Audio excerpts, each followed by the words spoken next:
Salut à tous, bienvenue pour le troisième week-end du trophée Midget France. On est à Hockenheim en direct des essais libres de la Midget. On a de la chance encore ce week-end, on a le plateau du trophée Nord-Europe. C'est parti pour un nouveau week-end de folie. C'est magnifique ici.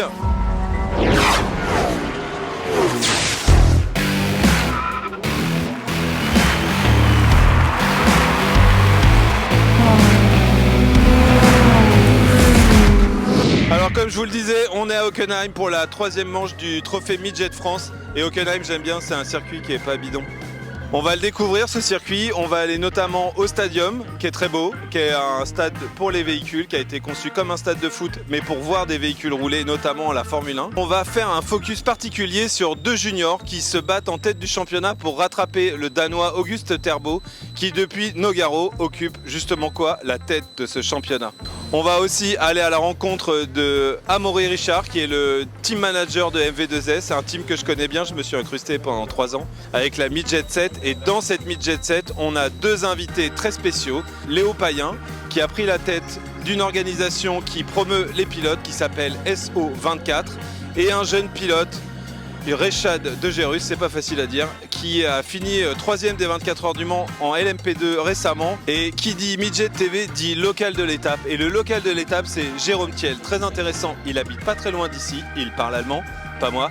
Mais surtout, c'est un des derniers pilotes indépendants de la Midget. Et j'oubliais, dans cet épisode spécial jeune, allons voir tout de suite nos deux juniors devant la crêperie là-bas ou là-bas, parce que nos deux juniors se battent en tête du championnat devant le mystérieux Auguste Terbo, le Danois.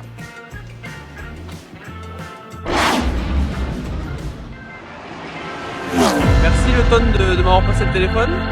Donc tout simplement en quelques mots, Mathias Cazot, pilote de la numéro 88 pour MV2S Racing. Et bon, je vais pas y aller avec ça, mais t'inquiète pas, j'arrive à Hockenheim. C'est là dans l'Artigo, comme vous le voyez, j'essaie de m'échapper un peu des bouchons parisiens. Les plus connaisseurs verront que je suis dans un mais bon, faut être à l'heure pour le track walk. Donc voilà, on se retrouve là-bas. Donc cette année, tu ambitionnes quand même de gagner le championnat junior. T'es là pour ça. Alors, j'ambitionne toujours de gagner le championnat général, mais bien sûr le junior aussi. Et voilà. Oui, parce que les 3 dernières années, le junior qui a gagné le championnat junior a aussi généralement gagné le général. Faisons d'une pierre deux coups. Qu'est-ce que tu penses des personnes âgées qui font la midget autour de vous? Ah, moi je les adore, je les prends bien. Ça pourrait être un coup dans l'ego, mais moi je les prends comme de l'expérience pour les années à venir. Vous échangez un peu avec les vieux, dans le paddock, sur la piste ou Alors moi j'ai mon grand compagnon Jérémy Laurenceau, avec qui je m'entends très très bien. Mais sinon ouais, des rapports cordiaux. Mathias, tu confirmes? C'est beaucoup d'expérience prise et honnêtement, quand on est avec des Sébastien Sevaux, Jérémy Lorenzo, tout ça, c'est vraiment des gens qui ont de l'expérience et tout, et la bagarre en piste elle est vraiment très sympathique. Qu'est-ce que tu en as pensé de la voiture la première fois que tu es monté dedans? La première fois que je suis monté dedans, je me suis dit mais qu'est-ce que je fous là? Je me suis dit c'est une voiture qui est vraiment très spéciale à conduire. Elle a vraiment son ADN. Mais par contre c'est un kiff total à rouler, parce que pour avoir roulé d'autres voitures comme de la GT4 et de la vieille voiture aussi, c'est vraiment toute autre chose, c'est vraiment ça se conduit d'une certaine façon et ça a vraiment son ressenti. Ouais, c'est typique à la midget. Ouais. Qu'est-ce que t'en penses toi, Lazare? Alors moi mes premières sensations c'est quand même relativement différent du kart, ça fait quand même un peu plus de kilos à balader et la piste est un peu plus longue. Mais c'est vraiment top comme voiture, c'est vraiment une belle entrée dans le GT. Alors si j'avais une question supplémentaire, Lazare, que dirais-tu à un jeune pour l'encourager à venir en midget avec nous faire le foufou? Alors la midget c'est une super catégorie que vous ayez fait du karting ou pas, parce que c'est une super porte d'entrée pour la GT. C'est une voiture sans TC ni ABS. C'est un peu, on est un peu laissé à nous-mêmes dans la voiture, donc ça développe pas mal l'expérience et surtout comment rouler, comment découvrir une voiture, que tu sors du kart ou pas. Donc pour moi c'est vraiment une des meilleures catégories à envisager en commençant le GT. Je pense que c'est quand même une bonne catégorie parce qu'en termes de bataille et tout, il y a vraiment du niveau. On dirait pas comme ça quand on voit de l'extérieur, mais dans la voiture des fois on a des belles petites suées et vraiment en termes de bagarre et de technique, la voiture est très technique. Parce que pour aller vite, c'est pas forcément très compliqué, mais pour aller très vite en midget, c'est là où ça commence à devenir très dur. La dernière seconde, elle est très très dure à aller chercher. Ouais, longtemps, je me suis tapé l'incruste dans le team MV2S. J'ai vu ça. Ouais, et on va aller voir maintenant ton team manager, Amaury Richard, et on va voir Arrête, il va me taper sur les doigts. s'il nous dit des bonnes choses sur toi en tout cas. Comment t'es arrivé à ce poste-là? Raconte-nous. Alors moi j'ai beaucoup bossé dans le sport auto avant, je suis jeune mais ça fait déjà un petit moment que je suis dans le sport auto en tant que pilote puis en bossant.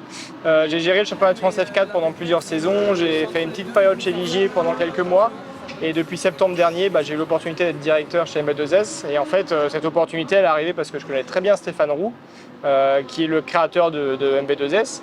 Il m'a proposé, j'ai directement plongé. Moi sur les meetings clairement en fait je suis le point central entre toute la coordination de l'équipe, sur le plan technique avec les mécanos, sur le plan sportif avec les ingés, mais également et du coup avec les pilotes, que ce soit les pilotes, que ce soit les parents, que ce soit les sponsors. C'est vraiment faire en sorte que toute cette coordination d'équipe se passe pour le mieux, s'assurer que ce soit les gars, les mécanos, les ingés ou les pilotes, tout ce qu'il faut pour performer. Et après voilà, c'est être là, c'est avoir un rôle de superviseur et voilà, j'ai eu la chance en plus de rouler, donc des moments s'il faut faire quelques petits coachings aux pilotes, que ce soit de ce que je peux voir en bord de piste ou même pendant un débrief, j'hésite pas et je le fais. Mathias, j'ai pas eu à le trouver parce que quand je suis arrivé, il roulait déjà en midget depuis une année. Donc j'ai fait la fin de saison avec lui l'année dernière sur les manches entre autres du Paul Ricard. Donc lui, Mathias, on a bien bossé cet hiver, on a fait évoluer toutes les choses qu'il voulait faire évoluer pour se sentir mieux dans l'équipe, ce qui a fait qu'on a pu le signer sur une deuxième année.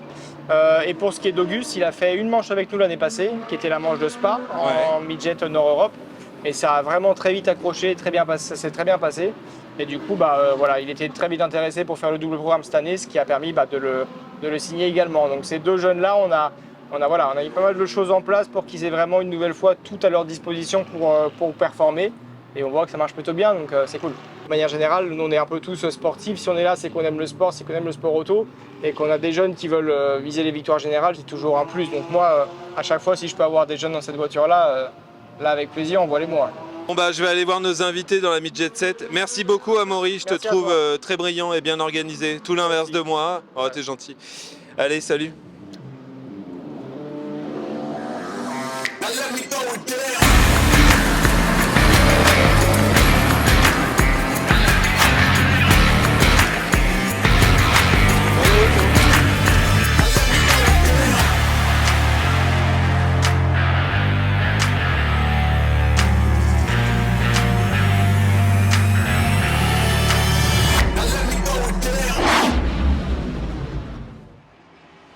Je m'appelle Léo Payen, du coup j'ai 28 ans et je suis manager de Sarthe Objective 24 sous l'appellation SO24. Est-ce que tu peux nous dire ce que c'est SO24 rapidement? Bien sûr, SO24 c'est une société d'événementiel spécialisée dans le sport automobile et qui a pour but de faire rouler différents jeunes sur les 24 heures du Mans. Donc bonjour, je m'appelle Rechat de Gérus, j'ai 21 ans et je suis pilote en European Le Mans Series dans la catégorie LMP2. Waouh! D'accord, et t'es tout jeune, c'est pour ça qu'on t'a choisi aussi, parce qu'on voulait des juniors, c'est l'émission spéciale junior. Et cette année, c'était pas la première fois en plus que tu faisais les 24 heures du Mans. Non, c'était ma 3e participation, je pense que celle-là était la bonne, on a fini 3e avec l'équipe d'Export, donc c'est vraiment un bel accomplissement pour moi dans ma carrière. J'ai reçu le Wingfoot Award, qui est dédié à la meilleure moyenne dans la catégorie LMP2 par Goodyear. Donc c'est celui en fait qui arrive à faire le meilleur temps possible, mais du coup pas que sur un tour, mais sur toute la durée de l'événement, donc c'est vraiment super. D'accord, c'est super tout ça, mais en fait le plus important dans la vie c'est la midget. Qu'est-ce que vous avez pensé de la voiture? C'est une voiture qui est incroyable à piloter, franchement je prends beaucoup de plaisir depuis le début du week-end, c'est super fun, c'est une voiture qui vit, donc moi ça me change énormément de ce que je connais en LMP2, mais franchement ouais, c'est kiffant et puis je pense que c'est une ambiance aussi, une atmosphère où tout le monde est très sympa, donc cool. C'est plutôt cool. Et Léo, qu'est-ce que t'en as pensé? En fait, j'en dirais pas en plus, c'est vraiment une voiture amusante à conduire. Je pense que c'est aussi une bonne formule de promotion pour les plus jeunes qui ont envie de découvrir le haut niveau. Il y a un aspect important, de cette compétition, c'est qu'elle est médiatisée, elle est filmée, elle est revendiquée, et du coup ça permet à certains jeunes du coup de vraiment avoir voilà, une image et une vitrine pour ceux qui ont envie de travailler, de bosser en tant que sportif de haut niveau et en tant que sportif plus spécialement dans le sport automobile, en tant que pilote. Donc voilà, ouais, je le conseille vraiment.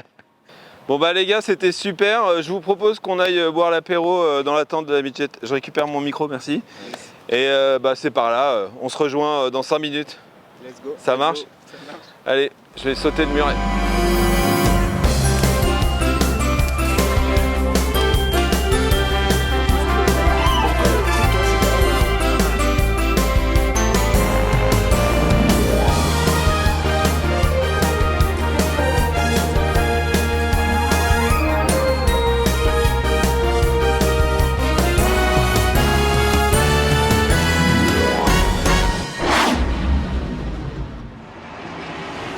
Alors nom Thiel, 58 ans, j'habite à Saint-Avold, à 10 km de la frontière allemande, à 180 km d'ici. Je fais de la Midjet depuis 3 saisons. Je suis le dernier indépendant du paddock. Je viens avec la voiture, la remorque, la femme, elle fait la pression des pneus et roule ma poule. J'ai un mécano qui appartient à DNS, Ouais. qui me le prête quand, comme aujourd'hui, il y a un coup dur, j'ai cassé l'échappement.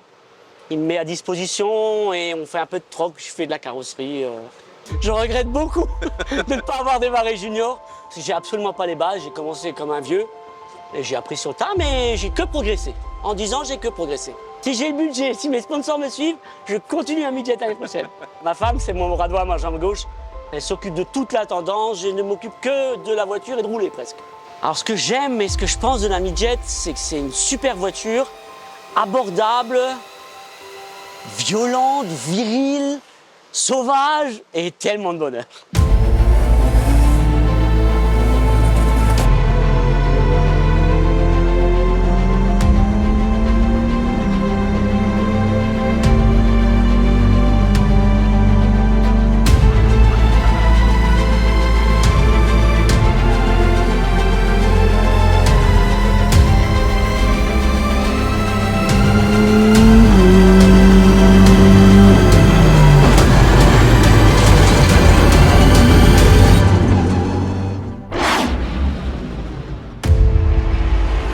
Alors on a trouvé un des plus anciens de la Midjet, mais j'ai aussi trouvé un des plus jeunes mécanos de la Midjet. On va le voir tout de suite.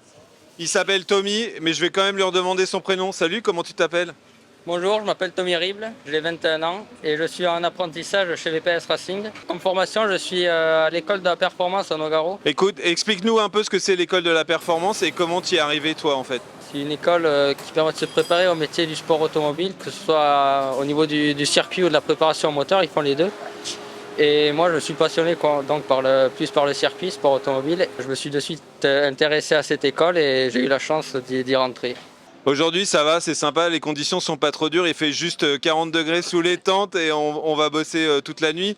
Tes horaires pendant un week-end, ils sont absolument indéfinissables. Ah oui, on ne peut jamais prédire si on va avoir beaucoup de casse ou si tout se passe nickel. On ne sait jamais jusqu'à quelle heure ça va finir, quoi. C'est justement le départ des courses du week-end. On va voir si tu as bien travaillé, Tommy. Mais avant tout, un petit cours d'histoire sur Hockenheim Ring. Alors ça tombe assez bien qu'on soit au T1 du circuit de Hockenheim. Pour ceux qui ne savent pas, le T1 ça veut dire le virage numéro 1, turn 1. Et en fait Hockenheim c'est un circuit assez ancien qui a été inauguré en 1932, qui à l'époque faisait 8 km dans la forêt. Il est beaucoup plus court aujourd'hui et je vais vous expliquer pourquoi plus tard. Autrefois, ce circuit était réputé assez dangereux. Il faisait 8 km partout dans la forêt, typique des circuits allemands d'avant-guerre. Et c'est ici notamment que Jim Clark ou Patrick Depailler ont perdu la vie. Une pensée pour eux. À partir de 1970, le circuit d'Hockenheim est devenu le circuit officiel de la Formule 1. Il avait été raccourci, mais il y avait quand même toujours une partie dans la forêt. Et les spectateurs ne voyaient pas certains dépassements, notamment un fameux dépassement de Rubens Barrichello qui avait lieu par là-bas, que les spectateurs n'ont pas vu. Donc en 2002, on s'est dit, on va redessiner ce circuit. Et qui va le faire ? Hermann Tilke, l'architecte de tous les circuits modernes. Et on va aller voir le stadium tout de suite. C'est là qu'on voit toute la réussite de Hermann Tilke sur ce circuit, c'est qu'on a adapté le football aux valeurs de l'automobile. C'est en fait 3 virages qui se succèdent avec des tribunes qui les entourent et tout le monde peut profiter du spectacle. Et il faut dire que Hockenheim, c'est quand même un lieu mythique du sport automobile. Il peut y avoir jusqu'à 70 000 personnes sur le circuit, 70 000 spectateurs sur le circuit. Et ça, c'est quand même incroyable. Et là, par exemple, on est de l'autre côté du stadium. On était là-bas, maintenant on est là, et là, on va là.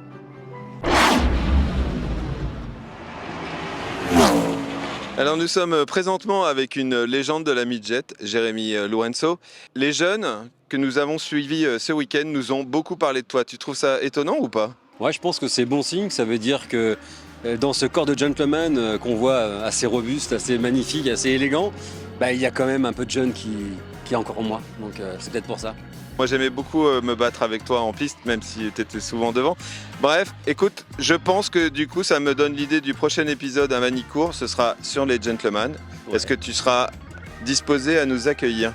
Avec le plus grand des plaisirs, pouvoir briller un peu comme ça, être au plus près de toi, t'écouter, t'entendre, te sentir. Un grand moment en perspective. Moi je trouve ça bien, ok. On le garde, allez.